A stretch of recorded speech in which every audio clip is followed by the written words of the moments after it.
See, when I ain't had no money, I still had sauce. If you don't got no sauce, then you're lost. But you can also get lost in the sauce. What's happening and what you mean? Sauce TV, man. We back. Your boy DJ Sturgis, man. I got my guy Austin back up in here with me. What up? Yeah, man. Shoot. We in my birthday month. It's the 6th, so yeah, we 20 days away from my birthday already. What you mean? You know? It's been a crazy 48 hours here in the state of Georgia. Man, shit, like, we can just start with Wednesday. We had Appalachee, was a school shooting that went down on Wednesday. Yeah, that was Wednesday. It was pretty dark. Social media. It's weird how like social media and shit works because it's not that hard to find like live video footage of what's going on like at a school shooting or something, because most of the time the kids are recording and are trying to. The kids that are surviving are trying to get out as much footage and as much real-time information, whether it be to their parents, social media, or just like they want the video so they can be like, yo, this crazy shit just happened to me, because like I don't know what school and shit was like for you, but like it was almost the norm to see school shootings happening. Maybe not, like it never happened anywhere close to me or like schools in my vicinity, but I knew they were happening to people. Yeah. And it was just like, damn, I hope something like that don't happen here. But like at black schools, honestly, you don't really feel the fear of somebody coming in and shooting indiscriminately. It's more so like targeted. Hey, there might be it might be an issue with somebody. If somebody got an issue, you just know you kind of want to stay out their way. Or like if somebody brings a gun to school, they usually got a problem with one person, and it's usually not you. You know what I mean? Yeah. So it's just different. Yeah, when I was in high school, I actually experienced something close to that. It didn't go down because with my first 2 years of high school, I was in North Carolina at a predominantly white school, Concord High School. I was in my biology class. Hated that shit. 10th grade. Right. Out of nowhere, it's early in the school year too, so it was football season, and I was on the football team at the time. So it was me and like a few of my teammates was in the same class, and out of nowhere, we just got put on lockdown. You know what somebody about that? Nah, let me break it down to you. Like, out of nowhere, we got put on lockdown, and we were just sitting in there for a minute, you know what I'm saying? But we all hated this class. This class was hard as fuck, you know what I'm saying? Y'all niggas was doing work still? Like No. But like, the thing is though, it was like we was getting restless and we didn't know what was going on. And this is 2003 going into 2004. So at the end of the day, niggas is not texting each other trying to figure out what's going on. Yeah, exactly. Majority of people don't even have no cell phones. Probably 1 or 2 people in there. So we legit just sitting in there trying to figure out what's happening, what's going on. And eventually, you know, like my teacher, she go out in the hallway like, yo, wait, what is popping? You know, and they talking across the hall, whatever. And then somehow, some way, it got back to us that it was an attempted school shooting, mass shooting that was going to go down. Well, this is what happened. So it was this white guy. He had a full hit list of people that he wanted to kill, right? Nerdy dude. Quiet, too, because I had class with him my freshman year. But nerdy, white, he, you know what I'm saying? Like everything that you like Napoleon Dynamite with hella nerdy. So stereotypical like white loser, like, bro, you know what I'm saying? On everything. I don't want to call you a loser if you're still alive and have access to weaponry. On everything. So this dude had a whole hit list and he had weapons at his house. He had fucking napalm to blow up the school and shit like that. But what was crazy was one of his partners in this shit was a nigga that was in the class that was with me. Oh, so he, like, they was on some, like, Columbine shit. Like, yes. We're going to do this together. Dog, and here's the thing, though. This little white boy, let me tell you something. Didn't nobody like him. He had a smart-ass mouth. People used to check him all the time because he had a real smart mouth and shit like that. So, like, he was in there with us, like, out of nowhere. One of our assistant principals, when I tell you, she stormed into the room. And she a cool little white lady with her. She stormed into the room and just said, you, come here. Grabbed him. Took him outside. Did the nigga leave his name on the note? Like he was like, yeah, Johnny in class 2B. I don't know. I don't know how they found out that he was with him and everything like that. But this dude had a full journal, mapped out plan, all that shit, dog. Now listen, I had class with this nigga my freshman year of high school, dog. We had algebra together. All right. Didn't nobody fuck with him. So you would have never assumed that this nigga was gonna come up in there. You saying nobody fuck with him? Are you saying like nobody picked on him, or nobody picked on him? Nobody picked on him. He wasn't getting bullied. He wasn't getting bullied. He wasn't getting roasted, talked about, none of that. Like, you know, like in that class, everybody was kind of like, you know, cordial. So did y'all ever find out like what he was upset about? Nah. Probably all y'all niggas going to his fucking school. Nah. But this is something I learned going to a predominantly white school. Bullying at white schools is way different than bullying at a black school. They get psychological with you. And not only that, I went to a school where there was a lot of white kids that came from generational wealth, like owned a lot of shit. Like dog, all them kids had cars. All them kids had cars. They had hand me down BMWs, Lexuses. Dog, one of my teammates, his family was so wealthy, he had an H2 Hummer and a Corvette. Gas. 18 terrible. years old. Gas terrible. I had another teammate. His family owned half the town. Oh, I know what that's like. That's cool. That's fun. You know what I'm saying? That's fun. So like, shout out to y'all niggas. So white people, they don't just look at like your looks and your dress and all shit like that. They look at your class, all of that. Nigga, bruh. If you were poor white, rich white people fucking hate you, and you see it in the school system. Nigga, any school that's really honestly well off is getting psychological in there. They're not in there talking about like your shoes and your clothes. Like even if they are, it ain't really as bad as what's really finna happen. The girls, vicious. The kids, they all do drugs. They all doing drugs, real drugs. Not I saw Euphoria firsthand. Exactly. They're not sneaking off. You're not sneaking off to smoke weed at the whatever the shit, the middle part of the neighborhood and getting caught by the police. Them niggas is walking around popping pills, fucked up.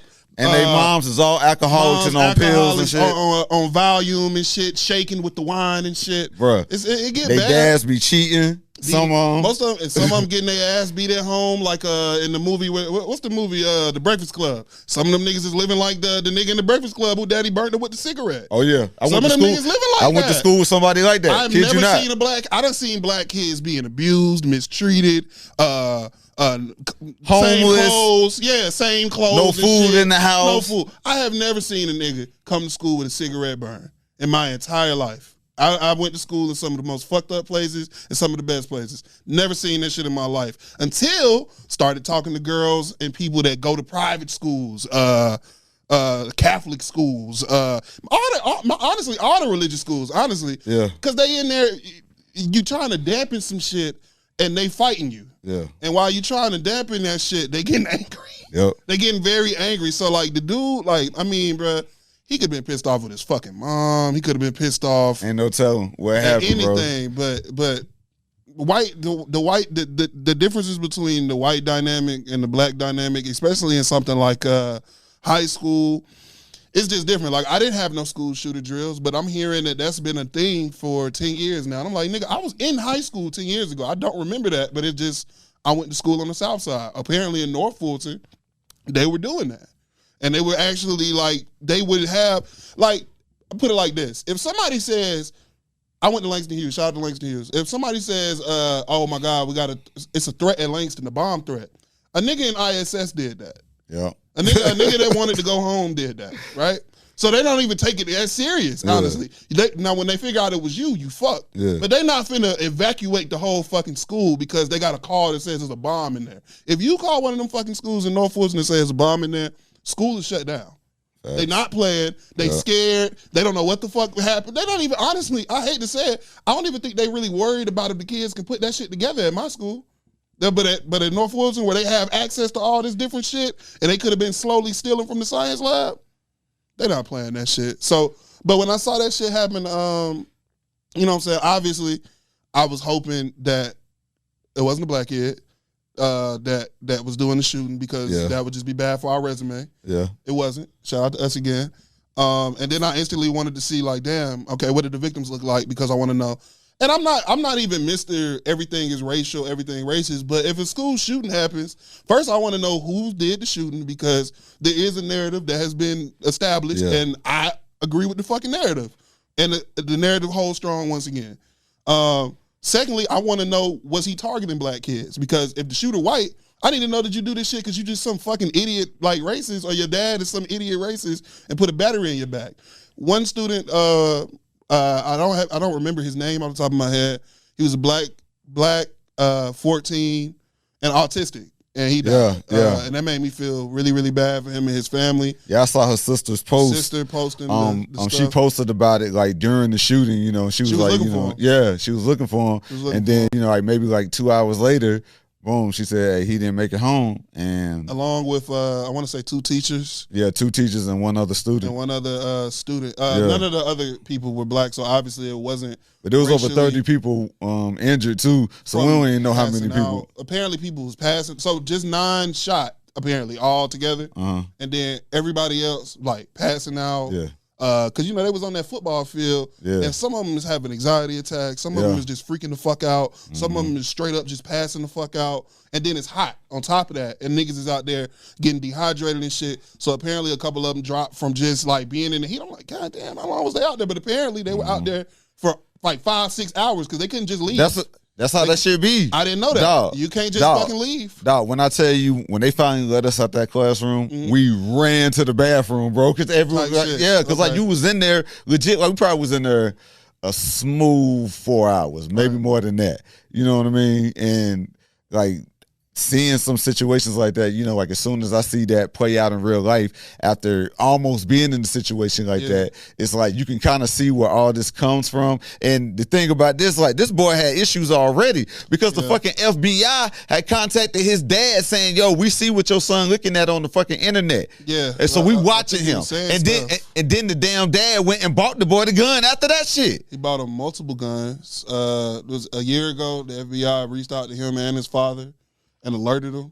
And for Christmas, his dad decided to get him an AR. I thought initially like that they were taking him to jail. Fuck the FBI reaching out to you. I didn't know you could give your son an AR at 14 legally. Like this is your gun. Rifle. Rifle. I didn't know you could do that because I just assumed rifles and shotguns, yeah.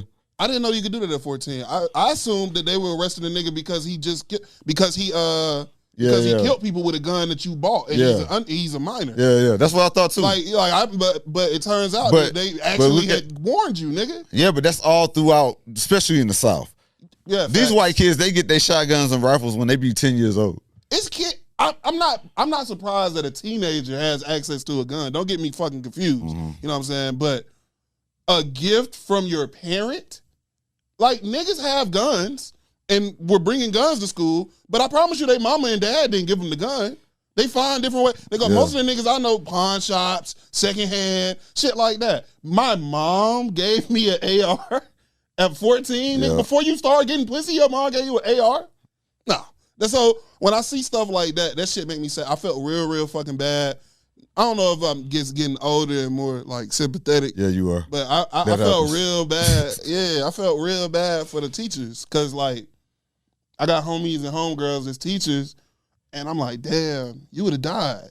And not like they would have been targeted, but like if the choice is you're going to kill like a 10-year-old or I might die, most people are going to choose I might die.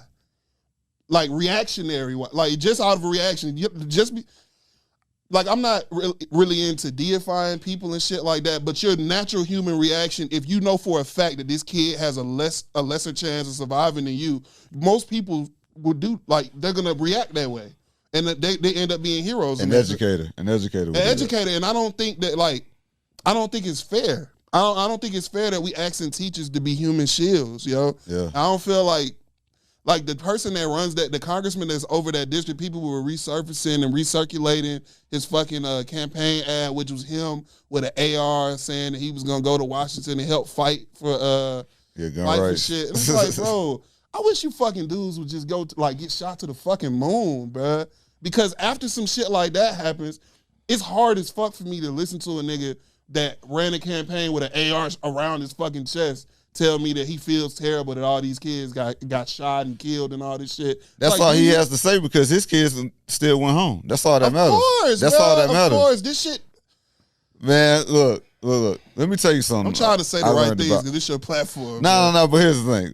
Let me tell you something about that side over there, right? And we all know who I'm talking about right now. That side over there, these people do not take accountability for nothing. Just they didn't phrases, take bruh. They didn't take accountability for what they did to our ancestors. They're trying to take that history out of the books and keep it from being taught in school. Which doesn't make At the sense. end of the day, that whole class of people from top to bottom, it's always, if it's not me and it's not the people that I know, that I care about, it's good. okay. And they are cool with sacrificing a few for the bigger picture, for them. That's always how it's been.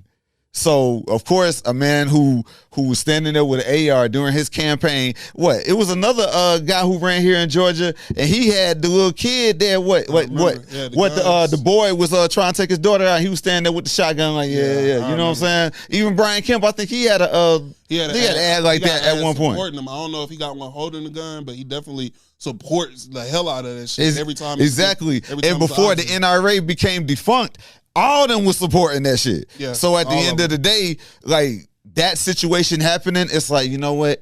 I'm so sorry, but you know what? Yeah, we're gonna keep this shit going the way that we want it. And they cool with sacrificing that little bit of people for their bigger cause. I saw people saying shit like only 9 people got shot. It's like, bro, y'all niggas, bro.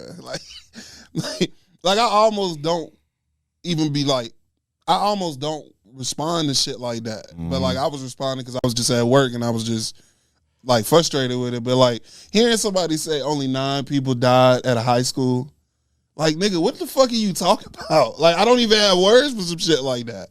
Only 9 people died at my son's elementary school. Like, what are you fucking talking about? Again, look at who said it. And then like the way the social media works, you know what I'm saying? Everybody thoughts and prayers. I'm like at the age where like I'm not gonna say that shit like disgusts me or something like physically, but like that shit like bothers me. Cause everybody knows that, first of all, your thoughts and prayers are worth somebody's asshole. Like, it's like, I don't give a fuck about that, bro. Especially when it comes from people in power. And I was talking to somebody, a girl, and she was saying, well, you shouldn't say things like that at a time like this because you should be focusing on the kids. And it's like, bruh, you're focused on the kids right now. Somebody needs to focus on these niggas, bruh, that are gonna basically get to be front facing and do all this symbolism and idealistic bullshit. Oh, look, they're on the football field holding hands in prayer. Oh my God, there's still hope. I don't want to hear that shit. I just don't want to hear that shit, bro. Especially don't want to hear that shit from people in power that actually vote and make decisions, yo. Like, yes, it is great that most people turn to faith in hard times. Yes, it is good that kids still go to church and shit like that. Also, that shit was obvious, nigga. I didn't need people to die for me to know that kids pray still. Or talk to God when shit get bad. Exactly. You showing me this because you want me to feel some kind of calm or safeness or, man, but that's what America was built on. Yeah, it'll be another. That's what the country was built on. And you can suck my dick, bro. Like, I don't like that shit. Like, I've never liked that shit. My entire life, I have always felt something about when people do this front-facing idealistic bullshit, especially when they the people that make choices. I should be the one. He should be the one to say some shit like, oh, look, they're praying, they still have fight in them. Because we people that commentate socially, we fucking talk on the radio. That's our jobs. Politicians and shit like that, holding up this fucking fire to be like, yeah, guys, look, isn't it okay because the kids prayed after? Like, no, nigga, it's not okay because the kids prayed after. Can we do something so the kids don't gotta get in fucking prayer circles? I'm just not into the symbolism of everything, and I understand why people do things, and I understand what it's for, but like when that shit comes from somebody that you know has like power to influence things or decisions and has a role in making these decisions, that shit is like a slap in the face, bruh. Like, let the people rally around the people. Facts. You do what politicians do. If you see a fucking school get shot up and you're on one side and you on the other side, somebody needs to be doing something in the moment. Like, I don't give a fuck if y'all are arguing in a public forum about this shit. I need to see that type of shit. I don't want to hear no fucking thoughts and prayers.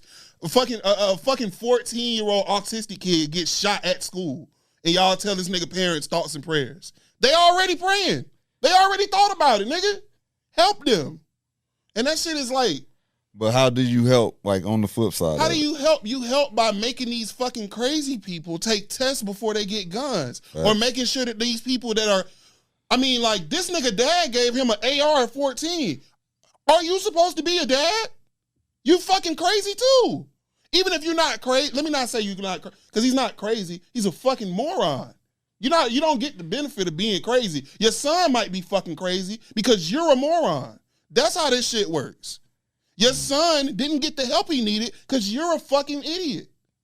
The police came to you and said your son is a fucking weirdo. You gave this weird nigga a gun.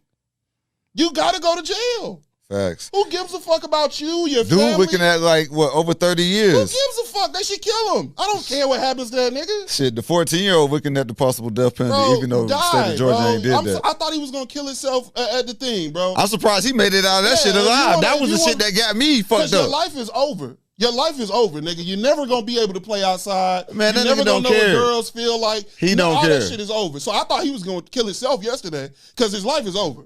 But the dad... Oh, nigga, you get to be alive, but you don't get to go nowhere ever again. Nigga. Man, this motherfucker was die in this bitch. Dog, dude was up in the courtroom today, fucking crying. Man, fuck you, nigga. Fuck you. And I don't want to. It's not really supposed to be like some political thing that I'm saying, but like I know what y'all niggas into out there. That's Trump country. Facts. That's y'all shit. Y'all love that dick pulling, we gonna go out with cousins shit. Man, y'all love that stupid shit. Well, that stupid shit ended up shooting the school up. Facts.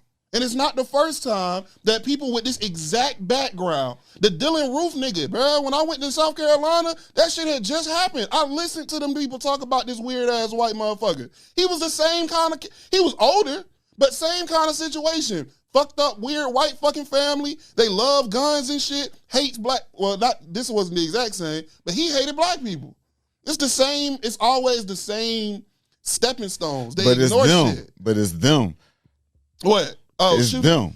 But wait. But here's the thing though. Like you just said, like they ignore shit. I mean, what else? I mean, like, what do you expect people who don't take accountability to do? That's not even accountability. Is I'm running stoplights and shit. That's straight up ignorance. And like they like, bro, most terrible things are bred from ignorance, bro. Like I think so. Like some nigga that don't understand that, yo, my son is a danger. Like he's like, little Timmy is like fucked up in the head. I don't know where I went wrong, but I went wrong. First, you got to accept that. How many people gonna accept that they were bad parents? That's the first stepping stone, and it's almost some shit that never happens. You have to be able to be like, I have fucked up. Somewhere in these 14 years, I made a mistake, and this nigga thinks down is up. So I have fucked up. That's the first step. Yeah. The second step is, now I gotta get you help. And it's not gonna just be it's a counselor program or some shit I can put you on Skype with. I'm gonna have to get you real deal, special grade. But the majority of the people on that side that can afford that, can afford that, they just cast their child all the way the fuck out. They send that motherfucker to boarding school and shit. Yeah, I know. Gone. I know. And I understand that he might not.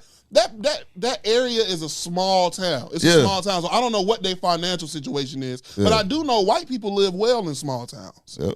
It's not like if me and you was out there and we was having a hard time. They probably live off the land. He probably got shit. If he real into guns, I'm sure they into livestock and shit like that. So I'm sure they live perfectly fine for that area.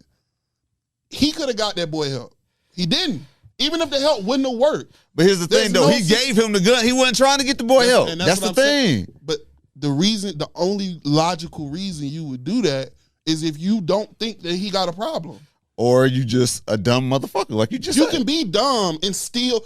You being dumb is why you think this nigga don't got a problem. Yeah. I don't think he got that nigga a gun and was like, he gonna definitely shoot some shit up. But he got that nigga a gun on some, man, how the fuck you gonna tell me about my boy? How you gonna tell me about my boy, huh? But that's parenting today. I know that. And that's why I'm saying this just so happens to be how white kids express themselves. The hardest step, bro, is you gotta look yourself in the mirror. Everybody gotta, it's not a white thing or a black thing. If you have a fucked up kid, first step is, I fucked up. And I know it's more serious than what I'm making it sound like. Whether you got a kid that shot up a fucking school or you got a kid that's 14 doing drive-bys on niggas, you got to look at yourself and be like, I fucked that up. I fucked it up. I got to figure this out. I fucked it up. He thinks driving around shooting it. When 14-year-olds get in shootouts with and hit innocent people, when me and you talking, I'll be like, their parents fucked them up. They fucked up. That's my go-to. Because 14-year-olds, if they're in the right situation, do not do things like this. Because they're fucking It doesn't happen. If you're in a good situation and you're loved and you're not getting your ass. So you saying that a lot of these white kids that go shoot these schools up, they all got bad parenting? Hell yeah. I don't know about that. I don't know about that. Listen, the dude I went to school with was a whole nerd motherfucker, bro. His parents was like. Bro, let me tell you what I mean when I say that. The same way, like what you talking about are your personal checkpoints for what you would like be like, oh, okay, this nigga cool. I'm saying whatever the fuck was in his head, his parents didn't even know him well enough to see that shit. That's bad parenting. You don't know. Bro, do you know how many parents out here don't know what their kids are doing? I'm not think of all the shit that you did in high school that your mom didn't know about you. That's 100% right. There's certain things that you just gotta hope that your kid does and don't do. Shooting up a school ain't one of those things that you just hope. That's one of those things that you raised this motherfucker and you know he wouldn't do. My mom knows I wouldn't shoot up a school. The same way my mom knows I wouldn't just go out and take no pussy. The same way she knows I wouldn't go out and do white people drugs. And you know how many niggas is locked up right now and their parents is like, damn, I don't know what the fuck happened. Some of those, and those are bad parents. I think just because you confident in that shit doesn't mean you were right. You can think you did a good job, and when it comes down to it, you weren't there as much as you thought you was there. And you missed a bunch of clear signs that people that don't know your kid can see. Austin, as we transition, hey, let me say this real quick, like in response to what you're saying about the parenting. Let you get a little bit closer to parenting, and you're going to see how a lot of what you're saying is a little skewed.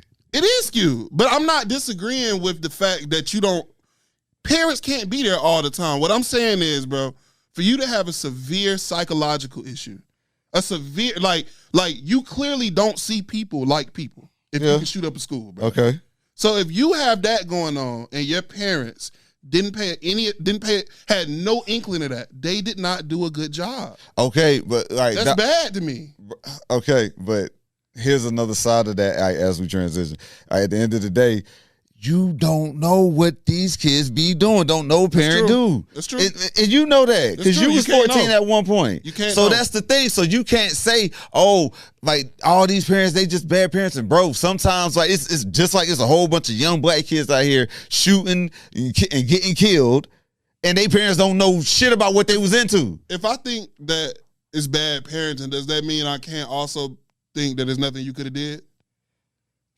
If I think, because I do think that sometimes. I do think that some things are inevitable. Your son was born with some chemical but usually when shit like that happens and you get the backstory is we tried to help him, we put him in therapy, we did this, we did that, and something terrible still happened. That's when I'm like, inevitable. But when I hear we had no idea, when I hear this is completely unlike him, and he has an entire internet persona or online presence, that means they either weren't comfortable letting you in on who they really were, you never actually tried to figure out who they really were, or you've been lied to basically the entire time this person was a teenager and couldn't figure it out. So to me, that's a failure as a parent. Now, I know it's not necessarily fair, but what's fair about what happened? None. So it's not supposed to be fair. This is just how this shit goes. Your job is to raise an upstanding person. Everybody's not going to be upstanding, obviously. But that's what you're trying to do. If you got a kid, isn't that what you're trying to do? Okay, of course. But at the end of the day, don't none of that really apply to this situation because the man knew his son was fucked up and he still bought him the gun. So at the end of the day, that's why that motherfucker is sitting in that courtroom. He locked up. Yeah. He's going to die. So at the end of the day, I ain't gonna lie, I wouldn't be surprised if the kid did something to hurt himself, like when he get like that. I wouldn't be surprised about that. He didn't do it before them people grabbed him, so I'm assuming he either a pussy or doesn't want to do it. Well, that happened on Wednesday, and then Thursday, we up here at work, we doing what we do, and all of a sudden people started tweeting on social media, on Twitter, on X, that Rich Homie Quan had passed away. Yeah. And it was like, maybe like an hour's worth of speculation, of course. And then, I reached out to people I knew who was close to the situation. So did you, and, a lot of people that we know. And it was confirmed. Very tragic and heartbreaking situation. Passed away at the age of 34. Was a staple in the Atlanta music scene, and he put a lot of people through college with his music. You know what I'm saying? And his music had a major effect on people and on the city, and on the reason why Atlanta still runs the music industry. Rich Homie Quan, 34 years old. He was a father. Yeah, it was, and the speculation surrounding his death, I mean, we're really not going to speak on that just because, out of respect to a lot of the people who we know that are close to the situation. But, a lot of people, you see the headlines and things of that nature. And then, unfortunately, the 911 call was released Not a via fan TMZ. Me neither. I really think that his family should sue for that. I don't know who they can sue. I think legally TMZ can do that because they done did it so many fucking times. But they can sue the company that gave them the audio. They should sue the 911 operator station. Exactly. That would have had to come from exactly. RP Quan, obviously. Shout out to Coach Monte. I seen his post earlier today. Yeah. Very, very sad for you. Quan was a special, like, obviously, things he had his own up and downs and stuff like that. But Quan was the last rapper I saw have a street team, and so his best friend Monte was the baseball coach at my high school in 2012, and he just would tell the whole team. He would tell everybody. I wasn't on a baseball team. My best friend was, but he would tell all of them about Quan and stuff like that. And then he dropped his first mixtape. Going in or something like that, and everybody was passing. This is 2012, between 10th and 11th grade. Everybody passing it around. He got a song on there called No Hook that was really, really fucking good, and we damn, this nigga hard. And then he dropped his first official mixtape, Still Going In, and that shit took off. Yo, that shit crazy. We was fucking with it. I was already fucking with him. But I remember somebody on the baseball team handed me, this is how old the nigga is now, but a physical mixtape. It was a physical mixtape that he was passing out. Him and his brother was passing out shirts and mixtape. You could get a shirt that said Rich Homies and a mixtape. And I remember I got in my granddad's car, RP Pop, and first song was Investments or some shit. And I was like, this nigga going crazy. And then after that, The Type of Way, all of that kind of stuff happened. And he was, for all intents and purposes, don't ever let time change what niggas. Well, don't let time rewrite history. Is what I'm trying to say, because there's a time period between Jeezy and all of them, and Thug and 21 and all of them becoming major stars. Yeah. When the biggest rapper in Atlanta was Rich Homie, and it was by a lot too. When Rich Homie and Thug linked up and did that Rich Gang tape in the summer of 14, that was the year I graduated high school. Rich Homie was the bigger name. And I was a Thug fan. I was a bigger Thug fan than I was a Rich Homie fan. But when they made that tape, Rich Homie was a way bigger known person than Young Thug. Now, Young Thug shined on that tape and was able to build and build and build, and you know where he is now. But when Quan's original run, Quan was so big that if you was in Atlanta at this time, the temp fade fro was called the Quan. If you had the temp fade and you grew your shit out, and then you got the little joint and twisted your shit up, that was his hairstyle. Whoa, they wasn't twisting it up back then. They was doing the joint. That shit was just nappy. That shit was just nappy. Oh yeah, that shit was just all nappy. It evolved into the twist. It evolved into the twist. You know, so niggas started growing up a little bit, but first that shit was just nappy as fuck. And niggas would do that, and this is the nigga was throwing lingo out there. Niggas was catching lingo. I remember if you was in school around this time, the swoop pages and calling girls a swoop, that was That was what we did. And it was because we were influenced by this nigga. Like, the nigga came out, he was cool, he was I get into this argument sometimes with my homies, and it's like, bro, you don't gotta be the nicest 1, 2, blah, blah, blah, to be a nice rapper. Like, the way he would blend his bars with melodies and shit like that, the only person that was doing that at the time was Thug. And he was more popular than Thug. So, like, when they linked up and they did that tape with Birdman get a lot of credit for being a genius for the stuff he did with Cash Money, but the little things that he did outside of Cash Money, trying to keep his name where it should be held, was smart. Him bringing Jacquees in because he met Jacquees through Thug and them was smart. Him doing the Rich Gang tape with Quan and them was smart, because that shit that's like a time capsule now. Like, that shit brought him into another generation. It's just one of them things. Like, I don't even like none of Quan's most popular songs, really, like the Ooh Ooh Ooh or the Walk Through. Maybe it's not that I don't like crazy, him. bro. Walk Through was crazy. No, as a matter of fact, I don't think it's I don't like him. I'm not one of those people that like to hear real popular music. Like, when I'm by myself, like if I'm the one playing. Yeah, of course. So it's like I never listen to none of them joints, even though when I first heard them, I know I fuck with them. Yeah. I know I fuck with them. It's just like I'm the same way with Hove music, because Hove music so popular, it'd be like, damn, do I really want to hear New York State of Mind again? And it's like, But Quan, legend.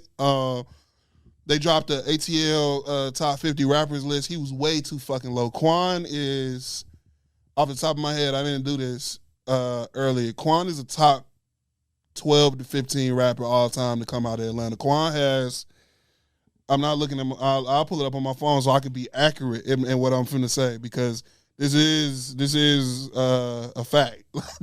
I'm not debating it with nobody. If you feel some kind of way, you know what I'm saying, whatever. If you count the Rich Gang tape, Quan has 1, 2, 3, 4 mixtapes that you could argue have no skips on them. That's 4 mixtapes. He dropped 4 full projects of music in less than 3 years. Less than 3 years. All of this music came out, and all of it was classic music. The first 2 tapes he dropped, classics. That shit I was just talking about that I put in, and I was like, damn, this is it, first play. It's not one bad song on that shit. I promise you. You can go back and listen to it. It's not one bad song on that hoe. Honestly, when people started to say he fell off or whatever, he didn't even actually fall off. He had a couple of songs on the mixtape that came out that weren't the best songs. Mm-hmm. The rest of the mixtape was good. But because he had given us 3 projects where everybody was just like, this nigga Cole, he got like knocked points for that shit. And like, it really wasn't fair. His comeback album, Riches in Spirit, dope ass album. I love that shit. I love that Perfect Flower song. It's sad, bro. But Quan is definitely, if you stack up his relevance to the culture, if you stack up like what he added versus like lingo and stuff like that. And then you talk about the song making ability and just how big of a star he was. He's a top 12 guy in Atlanta.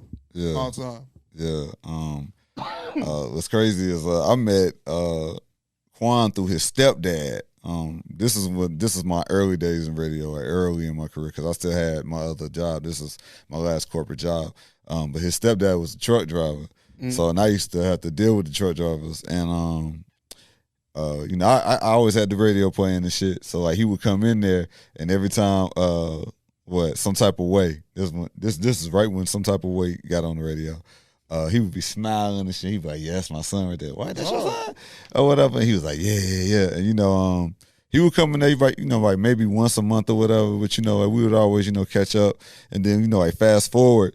Maybe like 6 months later, like when I'm starting to make a little bit of headway into this radio game, we had ran into each other at an event, and he made sure me and Quan met each other, and talked and chopped it up, and connected from there. And real cool dude. Like Quan was cool. And I remember the first time we did an event with him. This was a car and bike show. One of the last ones. I think this was the year we had. A lot of them car and bike shows. I remember that. I think this is the year we had everybody. I think we had Thug, August Alsina. This is like 2015, and I remember something like this happening. Yeah. I can't remember the year. I remember what Quan had on. Quan had on a gray suit white dress shirt open. He had his chains on, but he had some Louboutins on too. He had some Louboutins on. Like, this got to be like 15, 14. This is when he had the short dreads with the red. This after Rich Gang. Before the Riches Experience shit. Yeah, man. He came in, just driven, but he was cool though, man. He's a nice dude. And you want to know what's crazy? Somebody posted this yesterday, and they said, you know what? I'm probably the only person in Atlanta that doesn't have a picture with Quan. I'm like, you know what? You probably find more people that have a picture with Quan than people that don't, because he legit would just like he didn't care. He would chop it up with whoever. He would take pictures with you. You know what I'm saying? So many stories of him just being nice and shit. Yeah, and that's all you can really ask, bro. Like if you leave this earth, for people to have good things to say about you and nothing but that. Yeah. You hoes are scandalous. I see what y'all doing on the internet. That's wrong. Oh yeah. But everybody else, you know what I'm saying? That's just what it's supposed to be. He's a really, really nice dude, man. Honestly, maybe I feel bad because of the shit that, like, I feel like my school helped with him becoming like who he was with the street team shit. Because it was dope to see it go from nobody knew who he was to everybody wearing the shirts to, yo, I heard a nigga playing Type of Way when I was downtown. I remember that. I remember we was the only people, my high school was the only people playing this nigga music. Then one day I'm out somewhere and I heard it. And I was like, oh, shit, I think this nigga finna blow up. And then it was over with. So, I mean, the nigga granddad, shout out to R.I.P. to Mr. Lamar. His granddad owned the barbershop on Bankhead that I used to get my hair cut at before we moved, bro. Like, his granddad was my granddad's barber until the day he died. So, you know what I'm saying? I fuck with Mr. Lamar heavy. R.I.P. to rich homie Quan. I feel bad, man. Like, I was down all day yesterday, man. Like, I'm laughing now because it's just like I don't want to be sad because I don't like. It's not like he was my best friend or nothing like that. But like maybe I'm getting older or something. But like I legit like the nigga got kids. Nigga got people that love him. His brothers, his father, his mother. Like you know what I'm saying? Yeah, that post from his dad today, man. That was sad. I didn't even read that shit, man. I saw it and I just stopped. I started reading it, but I want. You know what I'm saying? It's nothing you could really do. I mean, everybody read how he possibly passed. It's sad, whatever. It's life, bro. Yeah, life be this life. Is life, bro. We all get to decide what we do, and he decided to use the time he had to make a big ass imprint. You know what I'm saying? You can only do you can only do as much as you can, and I think if he I think he emptied the tank, bro, as far as like proving like what his abilities could take him and stuff like that. I think he don't got no Grammy or nothing, but I feel like he reached the pinnacle of what he wanted for himself. He was the biggest rapper here, and it wasn't a one-hit wonder kind of thing. He was legitimately talented. All of the songs he did with he introduced us to Lucci, but all of the songs he did with Lucci and stuff like that, fire. Like Quan was a talented dude, man, and it's sad that we're not gonna get to see a Rich Gang reunion tour, or I'm not gonna because we're not even gonna be able to see them chop it up like when he get to come home. We're not even gonna be able to see that. Yo. I went from thinking that Thug was gonna go to jail for 25 fucking years to watching this trial every day, thinking they are going to win. And like thinking like, damn, maybe Quan and Thug, like Thug going through all this shit, losing people, sitting in jail. Maybe he come home and realize like the people that he should be around, and Quan's one of those people because Quan is a legitimately good dude. And my optimistic ass was hoping Thug was gonna come home, and Quan was gonna be there to say what's up, and like maybe we would get something from that. But that's just me being a fan, and I'm sure Thug fucked up about this shit too. Everybody fucked up. It's fucked up. But shout out to Coach Monte and prayers to the Lamar family. Yeah, I don't even like saying that because like you said the same shit that the politicians. That's what I'm saying. Like that's what I'm saying. I don't want to do that, man. Because it's like they really fucked up right now, bro. Yeah. And like I don't know what it's like to be. Can you imagine like your son or your brother dying? And like everybody hitting you up, like everybody hit you up anyway when somebody passes, but like goddamn, exactly, grandpa. Nephew. So it's like, bro, this is my nephew. This is my nephew. This is my nephew right here. Oh, I'm sorry. I thought that was your granddad. Nah. I've been out to Sean. Okay. This is my nephew. Yeah. So I can't imagine that because that's exactly how it is. And you know how it is when somebody died, the house be all quiet. Right. That'd be the worst part because it's just you, your thoughts, and it's like that person, you hearing them, but you know they're not coming back through the door. You know what I'm saying? Bro, that shit is dark. Yeah, so like I fully understand what that's like, especially, and seeing it, and ever since, like losing my nephew, I kind of got a little desensitized to a lot of shit. I do that too, bro. You know what I'm saying? Good. Just because, it's like, because it's like you already know that pain. Right. You already know that pain, you know what I'm saying? And it's like, it's not that it is not that you turning it off or anything like that, or you trying to block it out, or like trying to be dismissive to somebody else's situation. It's just that you already know what that pain feels like. So it's just like how like they say in like the Bible, or like just like in real life, like you going through something, it's gonna help somebody else out. Yeah. Like that's how it is, because it's like I already know that pain, so. It's more so like, you know what, I feel that pain, but I can sit down and talk with you while you crying because I know exactly how you feeling. Right. That's exactly how. And I think that's your job, low key. If you get through, if you make it through your grief, that was what you was trying to make it through for. So that the next time something happens, you prepared. And you know what's crazy? I don't even. I realized last October, almost a year ago, I was at my aunt's funeral. You know what I'm saying? She was old too, but. I was sitting in the church, you know what I'm saying, and I was just like, dang, I never grieved like none of the recent deaths I went through, you know what I'm saying, like my nephew, my aunt, so like when my grandfather passed away, I was, trying to give myself time to grieve, and I still do, you know what I mean, but I think a lot of people I found a little bit of peace in knowing that it wasn't no act of violence. Because that's when it takes it all the way to a whole nother level, you know what I'm saying? Because it's like he got took from us. You know I what still I'm saying? feel like that. Yeah, but even it's hard to not. We're not gonna talk about it, but it's hard. It's hard for me to not look at it like he still was taken from us. I mean, like I find it interesting that like when this happens to white celebrities. They make it a mission to figure out exactly how and why, right? Mac Miller. Right. It's not just Mac Miller. A bunch of fucking actors have had things happen. And the nigga from fucking Friends. The nigga from Friends. Oh, yeah. He just died this year doing this shit and fell asleep in the fucking pool. Mm-hmm. And it's just like. You're right. Man, if what people are saying is true, like truly the reason why he passed, we're not going to talk about it like we said. But if that's why he passed, I promise you, bro, that they're not gonna go after whoever gave him that. Exactly. And that be my problem with when these rappers pass or black celebrities pass. It don't feel like outside of Michael Jackson and Prince, it don't feel like they even give a fuck to figure out how this would happen. Because he wouldn't. Never mind, bro. Because society also expects the worst when it comes to black rappers, unfortunately, and I think that's part of the problem too. But another thing that started popping off yesterday that was stupid, but even though it may only lasted like a good 30-45 minutes, it's the internet. The shit be out there once you post it. Yeah. And Erica Banks. Bye-bye. We can talk about it? We can talk about Erica Banks because it's like, all things considered. You gotta calm down with that whole shit, man. Bro. You gotta calm that whole shit in the middle of everybody still dealing with the initial shock, though. You need to read the room with that whole shit. The initial shock.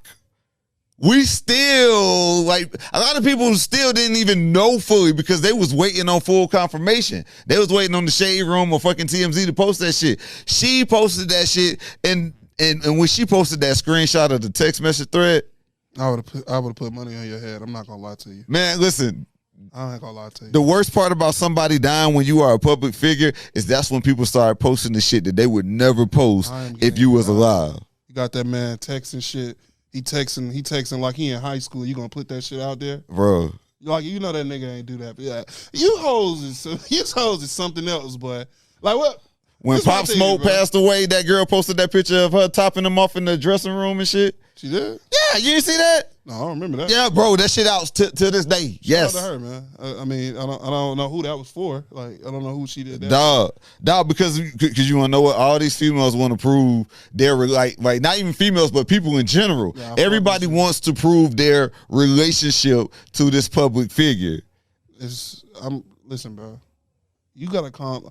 You want to vindicate yourself for no reason. You're not the only hoe that's ever done this. Stepped outside of herself and did some nutty shit. But you hoes, please give the real family a little bit of time before you do the thing that you're doing. Okay, you don't got to show up to the funeral in black and all that shit. But like, you know they will. Yeah, you don't have to do that. You don't have to. Nobody is making. They're gonna be up in there breaking down, crying. Oh my God, you hoes, boy. And I'm sorry, you women.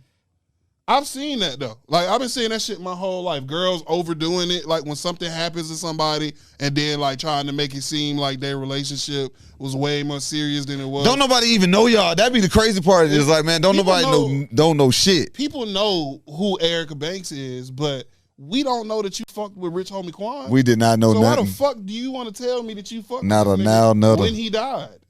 Why would I give a fuck? Why would anybody give a fuck? Why would you do that just 2-3 hours after we found out? The only reason the worst part. The only reason people gave a fuck is because it was an opportunity. See, and then y'all, it's like you stupid. Like you didn't think. So what did you think was gonna happen? Did you think you were gonna post that and people were gonna be like, "Oh my God, Erica, I support you. I'm so sorry that you lost him. I am so sorry, girl." Did you think that was gonna happen, bro? They was in the comments calling you a whore, bro. And then you delete it because you feel bad or you like no shit. They calling you a hoe. His girlfriend found him. Hold up, you simple. Hold up. Here's the thing that I think probably stood out the most to Erica Banks in this moment because it stood out to me. Akbar V had to tell you that you was doing some nutty shit. Saying that you was a secret, didn't nobody know, which was a fact. You doing too much. When somebody like Akbar V tells you something like that, when they say that you wrong, that means you know you fucking up.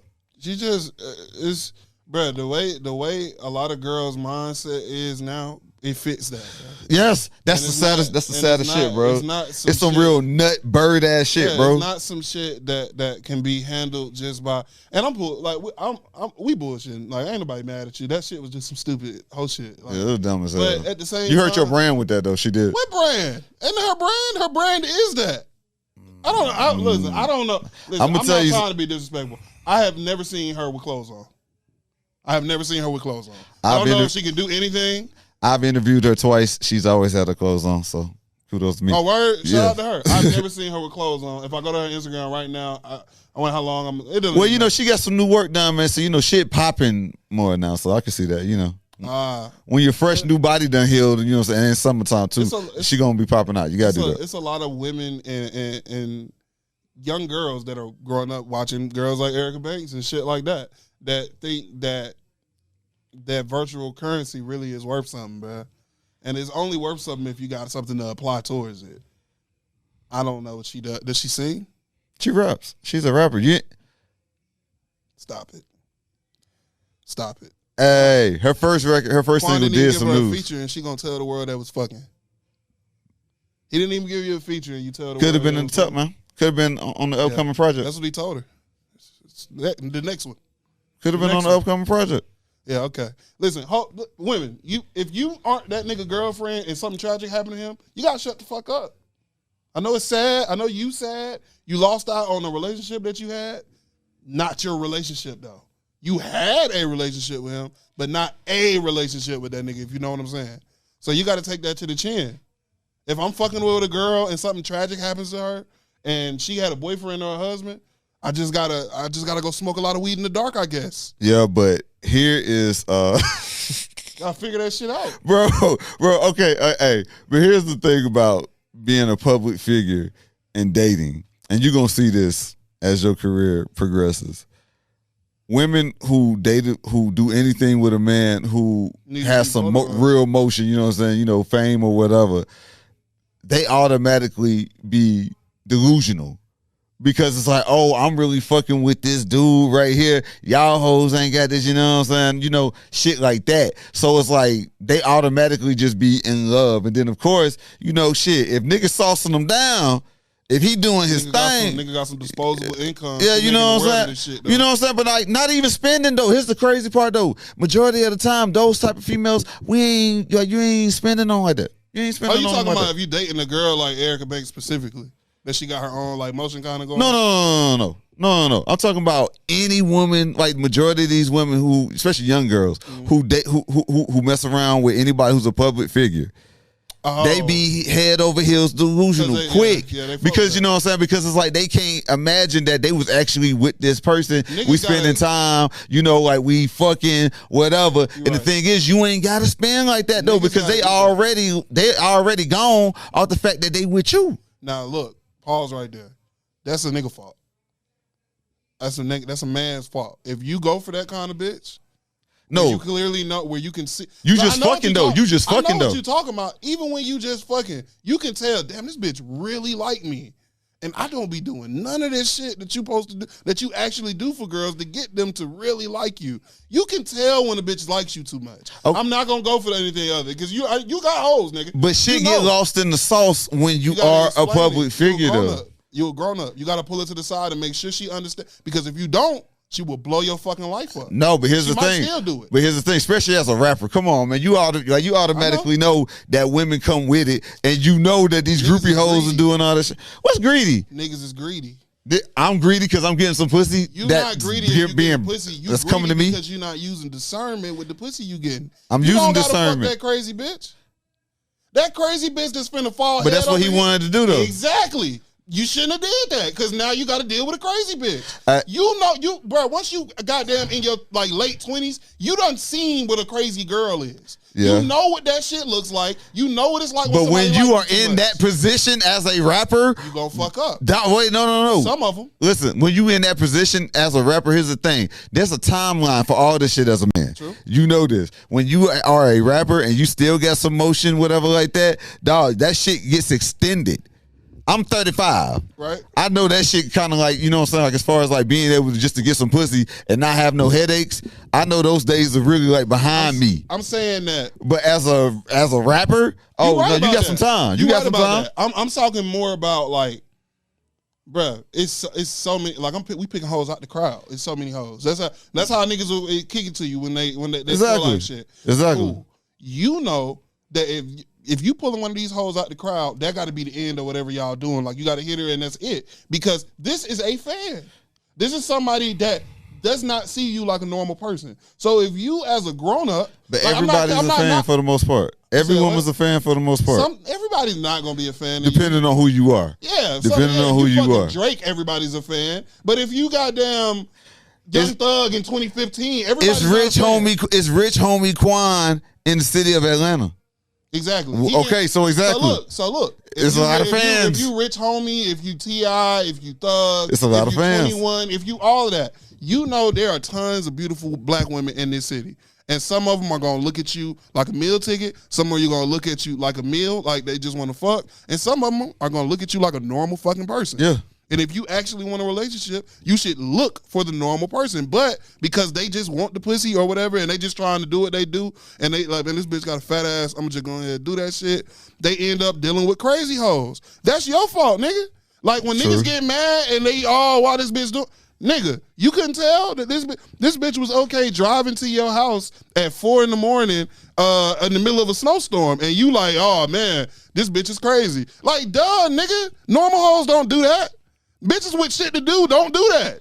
They don't. Facts. But you know what? Bitch with something to do will tell you, I have work in the morning. But nigga, you know are you crazy? This goes back to what you were saying off camera about grace. Cause you wanna know something? I can't wait to be around you when you really start popping. Bruh, I can't wait to see it. I can't wait to see it, bro. I'm not Mr. Bitches over here, but I've dealt with women. And when you deal with women, bro, you can tell when somebody is off, bro. Yes, you can. And I'm not sitting here acting like I haven't ever been like, damn, fuck it. But I also know that I got older. And I was like, damn, I'm not gonna do that no more. Like everybody done what you really talking about is emotional maturity. That's there's what you levels really talking about. But there's levels to this shit here, because at the end of the day, like, you talking about emotional maturity and being crazy and shit like that. And all this is rooted in some females just feeling compelled to leak whatever we was doing on social media just like because I died. I feel like you got a good estimation of what kind of bitch you fucking with.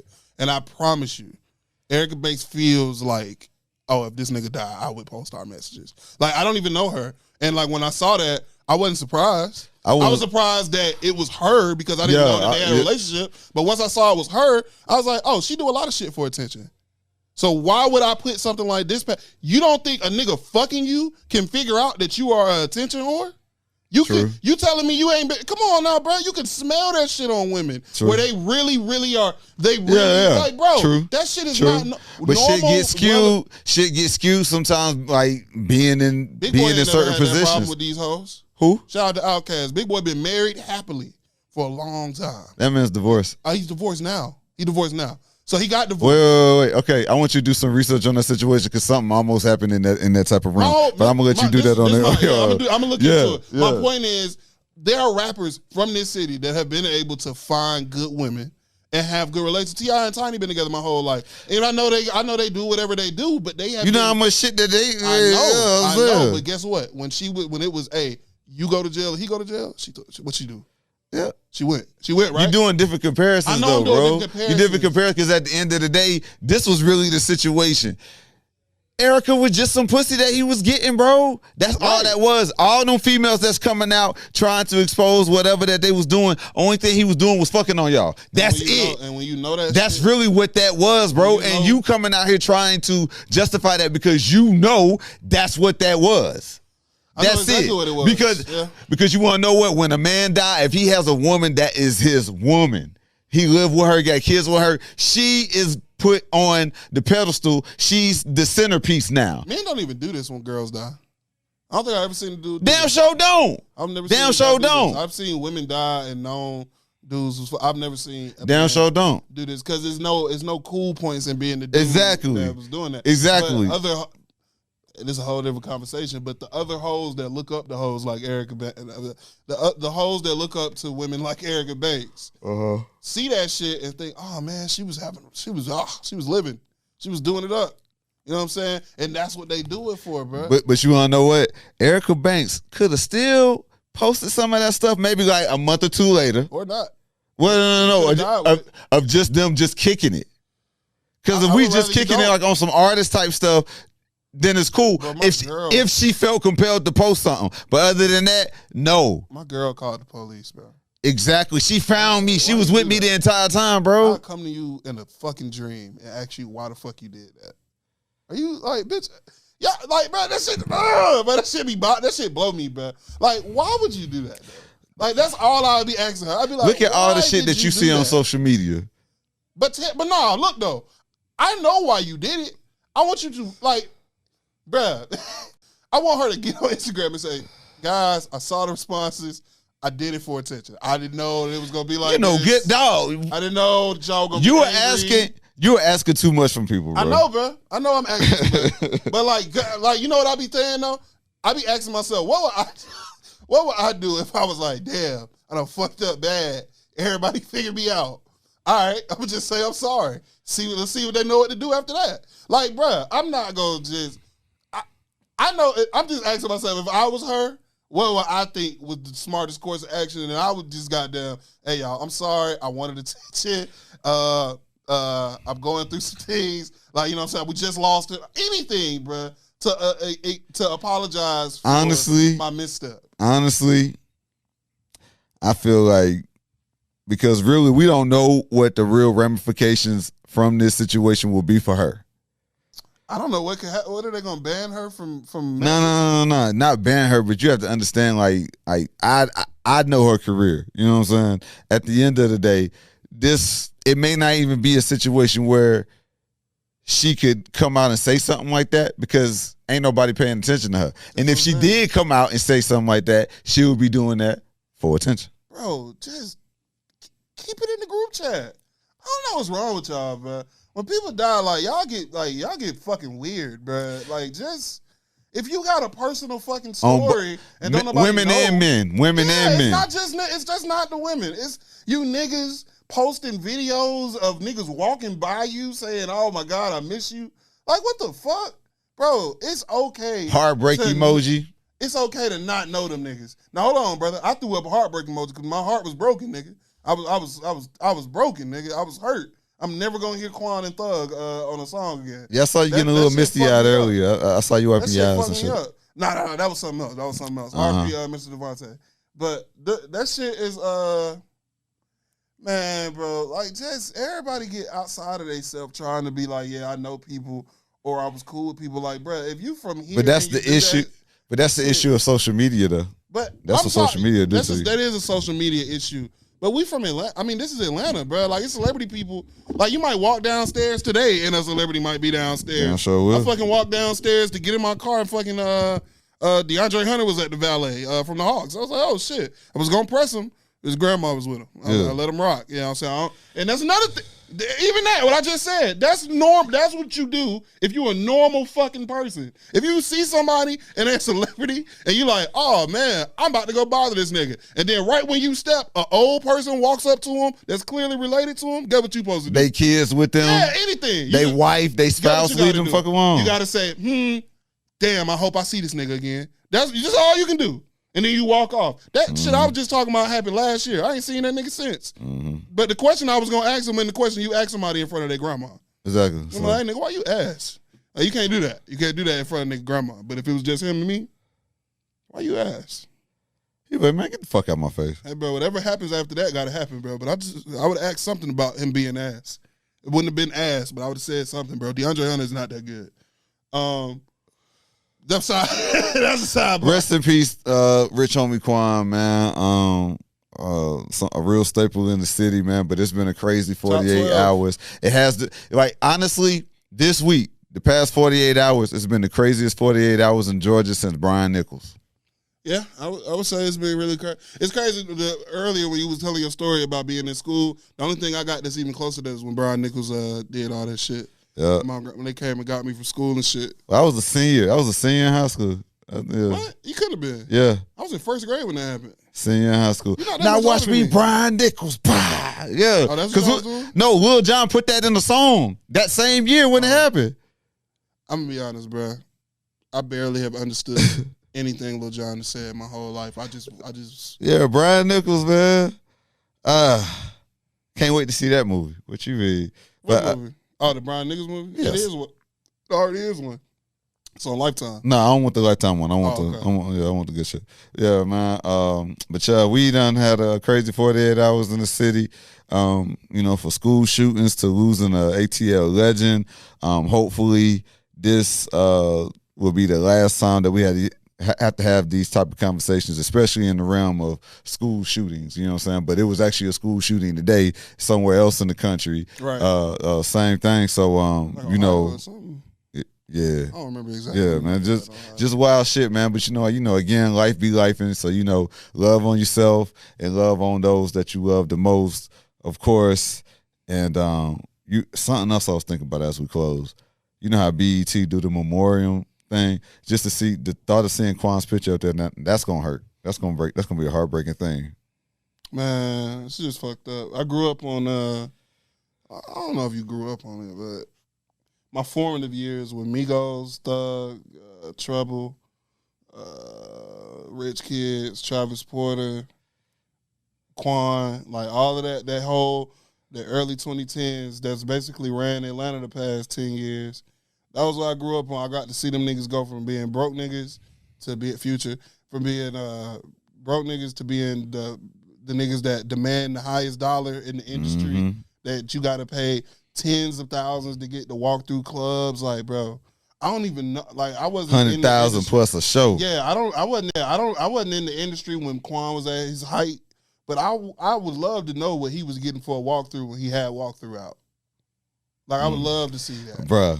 Man, when I tell you, I honestly think that people will be crying when they play Walkthrough in the club, because you have no idea what it was like to walk through the club while Walkthrough was playing. It was just and then don't let it be your birthday, nigga.